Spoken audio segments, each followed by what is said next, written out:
கர்த்தருடைய பரிசுத்த நாமத்துக்கு மகிமை உண்டாதாக. இந்த செய்தியுடைய தலைப்பு என்னன்னாக்கா, ஏன் பயப்படணும் அப்படிதான், ஏன் பயப்படணும் அப்படின்னு ஒரு கேள்வி.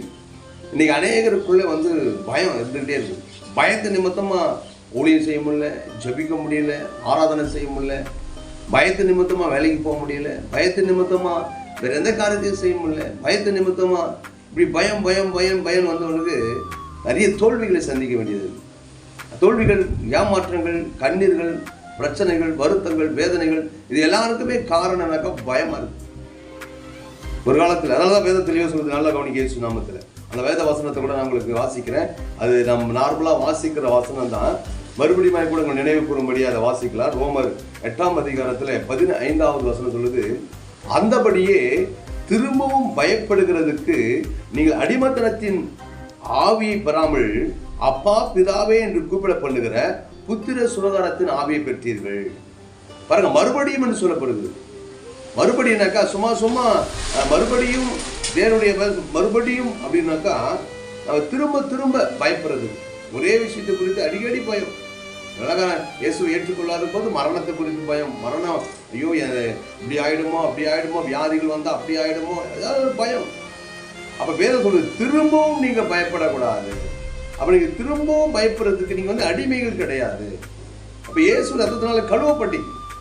வானத்தையும் பூமியும் படைத்த சர்வ வல்லமுள்ள தேவன் இந்த உலகத்தில் வந்தபோது கூட அவர் யாருக்கும் பயப்படவே இல்லை.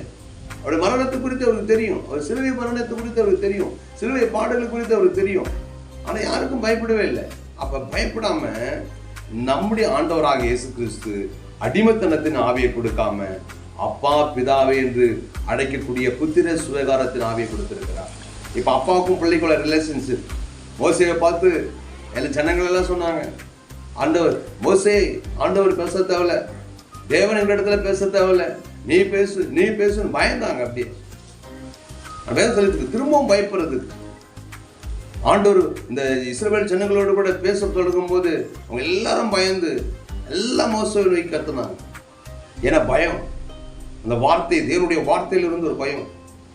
ஆனா நம்ம இன்னைக்கு ஆண்டவராக இயேசு ரத்தத்தினால் கழுவப்பட்டபடினாலே நாம் திரும்பவும் பயப்படக்கூடாதபடிக்கு வேதம் தெளிவா சொல்லுது, நீங்க திரும்பவும் பயப்படுறதுக்கு நீங்க அடிமைகள் கிடையாது. ஏன்னா இஸ்ரவேல் தேசத்துல அடிமையா இருந்தாங்க. இஸ்ரவேல் தேசத்துல அந்த பார்வோனுக்கு அடிமையா இருந்தாங்க.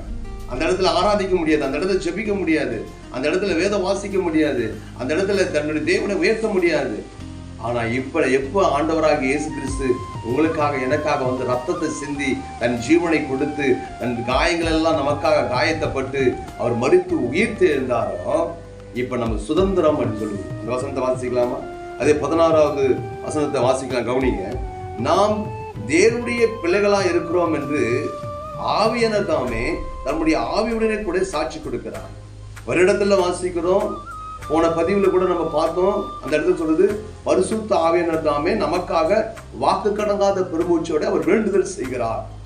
அப்ப இந்த இடத்துல பரிசுத்த ஆவியானவர் நம்மோட ஆவியுடனே கூட அவர் சாட்சி கொடுக்கிறவரா இருக்கிறார். பாருங்க, எவ்வளவு எதுக்கு அப்ப பயப்படணும்? அப்போ நீ பேச முடியலன்னா பரிசுத்த ஆவியானவர் பேசுவார். நீ வாயை திறந்தா போதும், பரிசுத்த ஆவியானவர் கூட சாட்சி கொடுப்பார், உன்னை குறித்து அவர் சாட்சி கொடுப்பார். வேதம் தெளிவா சொல்லுது பாருங்க. அது மாத்திரம் இல்லை, 17வது வசனம் சொல்லுது, நாம் பிள்ளைகளானால் சுதந்திரமாமே. நம்ம எல்லாம் இப்பெல்லாம் கடவுளுடைய பிள்ளைகளா மாறிட்டோம். ஏசாப்பாவுடைய பிள்ளைகளா இருக்கும். அப்ப நாம் பிள்ளைகளானால் சுதந்திரமாமே. அப்ப பிள்ளை ராஜாவுடைய பிள்ளை பயப்படுமா? அப்பா ராஜாவா இருக்கிறாருனாக்கா பிள்ளை என்ன பண்ணும்? ராஜாவுடைய பிள்ளை பயப்படுமா? அப்ப நம்ம சுதந்திரம். நல்லா கவனிச்சுக்க. அப்ப உலகத்தை வென்றவர் யார்? இயேசு கிறிஸ்து. உலகத்துல நியாயாதிபதியா வரப்போறவர் யாரு? ஆண்டவராக இயேசு கிறிஸ்து. உலகத்தை நியாயம் தீர்க்க போகிறவர். அதிகாரத்தை எல்லாம் நம்ம கிட்ட கொடுத்திருக்கிறார். அதிகாரத்தை, பிசாசை துரத்தக்கூடிய அதிகாரம், பிலிஸ்தீனத்தை அழிக்கக்கூடிய அதிகாரம், இப்படி அநேக அதிகாரத்தை கொடுத்திருக்கிறார். கட்டுண்டவர்களை விடுதலையாக்கணும், சிறைப்பட்டவர்களுக்கு விடுதலையாக்கணும், திக்கற்ற பிள்ளைகளை விசாரிக்கணும், இப்படி சுவிசேஷத்தை அநேகருக்கு அறிவிக்கணும். இப்படி அநேக அதிகாரங்கள் நமக்கு கொடுத்திருக்கிறபடினாலே நாம் சுதந்திரமா இருக்கிறோம். அதாவது சொல்றது சுதந்திரமாமே. தேவனுடைய சுதந்திரம் கிறிஸ்துவுக்கு உடன் சுதந்திரமாமே. கிறிஸ்துவுடனே கூட நாம் மகிமைப்படும்படிக்கு அவரோடு கூட பாடுபட்டால் அப்படி ஆகும். இப்ப இந்த சுதந்திரம் எப்ப கிடைக்கும்? அப்படின்னாக்கா இந்த பாடுகளை குறித்து நாம் பயப்படக்கூடாது, பசிகளை குறித்து பயப்படக்கூடாது. நாம் அப்ப தேவனோடு கூட நாம் பாடுபட்டால் பாருங்க, நம்ம ஆண்டவர் அப்பத்துக்காக அலைந்து திரி வைக்கிற தேவன் கிடையாது. அப்ப நாம் கிறிஸ்துவனுடைய பாடுகள், கிறிஸ்துவோடு கூட கிறிஸ்து எதுக்காக பாடுபட்டார்? அவர் உலகத்துல அவர் எப்பவுமே உபவாசத்திலே இருந்தாரா? அவர் எல்லா ஆகாரத்தை ஆண்டவர் புசித்தார். நிறைய அவருடைய சீஷர்களோடு கூட பார்க்கும்போது அவர் 2 மீனையும் 5 அப்பத்தையும் கூடி 5000 பேருக்கு அவர் போஷிக்கிறார். இப்படி 4000 பேருக்கு அவர் போஷிக்கிறார். அப்ப அநேக விதத்துல ஆசீர்வாதமா தான் இருந்தாங்க அவரோடு கூட இருக்கிறவங்க. அப்ப இன்னைக்கு நாம் அவரோடு கூட இருந்தாலும் ஆசீர்வாதமா இருப்போம். ஆனால் பாடுகள் வரும்போது அது கிறிஸ்துவின் நிமித்தமாய் வருகிற பாடுகளா இருக்கும். அப்ப நாம் தேவனுக்கு சுதந்திரமா இருக்கிறோம், தேவனுடைய பிள்ளைகளா இருக்கிறோம். நம்ம அடிமைகள் கிடையாது. நம்ம அடிமைத்தனத்தின் ஆவியை நாம் பரவில்லை அப்படின்றத நம்ம மைண்ட் செட் பண்ணணும். அதனால எதை குறித்தும் பயப்படாதீங்க.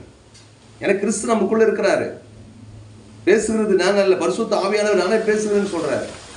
அப்ப எல்லா காரியத்திலும் பரிசுத்த ஆவியானவர் நம்மோடு கூட இருக்கிறபடினாலே, பரிசுத்த ஆவியானவர் நம்ம எடுத்து பயன்படுத்துகிறபடினாலே நீங்கள் எதை குறித்தும் பயப்படாமல் தேவனிடத்துல எல்லா காரியத்தை குறித்து ஸ்தோத்திரத்துடனே நீங்க அவருக்கு தெரிவு பண்ணும்போது நிச்சயமாகவே கர்த்தர் ஒரு பெரிய மாற்றத்தை கொடுப்பார். நாம் ஜெபிக்கலாமா?